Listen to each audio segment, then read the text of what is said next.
Hey, bud. How are you? Happy Friday. I hope you had a great week. Mine was super busy. I'm a little tired, but it's okay. We got it through. So, you ready? Here we go. Our next chapters. Hold, please. Okay, chapter 7, Charlie's birthday. Happy birthday, cried the 4 grandparents as Charlie came into their room early the next morning. Charlie smiled nervously and sat down on the edge of the bed. He was holding his present, his only present, very carefully in his 2 hands. Wonka's Whipple Scrumptious Marshmallow Delight, it said on the wrapper. The 4 old people, 2 at either end of the bed, propped themselves up on their pillows and stared with anxious eyes at the candy bar in Charlie's hands.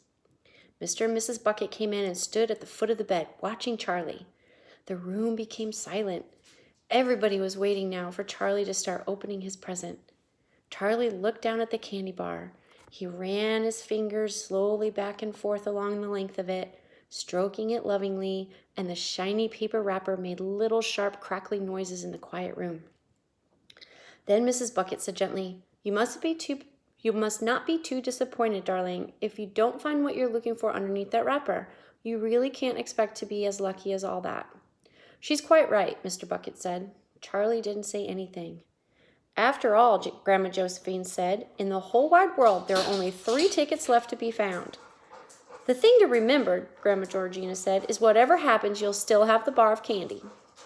Wonka's Whipple Scrumptious Marshmallow Delight, cried Grandpa George. It's the best of them all. You'll love it. Yes, Charlie whispered. I know. Just forget all about those golden tickets and enjoy the candy, Grandpa Joe said. Why don't you do that? They all knew it was ridiculous to expect this one poor little candy bar to have a magic ticket inside it, and they were trying as gently and as kindly as they could to prepare Charlie for the disappointment. But there was one thing that the grown-ups always knew, and it was this, that however small the chance might be of striking lucky, the chance was there. The chance had to be there. This particular candy bar had as much chance as any other of having a golden ticket. And that's why all the grandparents and parents in the room were actually just as tense and excited as Charlie was, although they were pretending to be very calm. You go ahead and open it up or you'll be late for school, said Grandpa Joe. You might as well get it over with, Grandpa George said. Open it up, dear, Grandma Georgina said. Please open it, you're making me jumpy. Very slowly, Charlie's fingers began to tear open one small corner of the wrapping paper. The old people in the bed all leaned forward, craning their scraggy necks. Then suddenly, as though he couldn't bear the suspense any longer, Charlie tore the wrapper right down the middle, and on his lap there fell a light brown, creamy-colored chocolate candy bar. No sign of a golden ticket anywhere.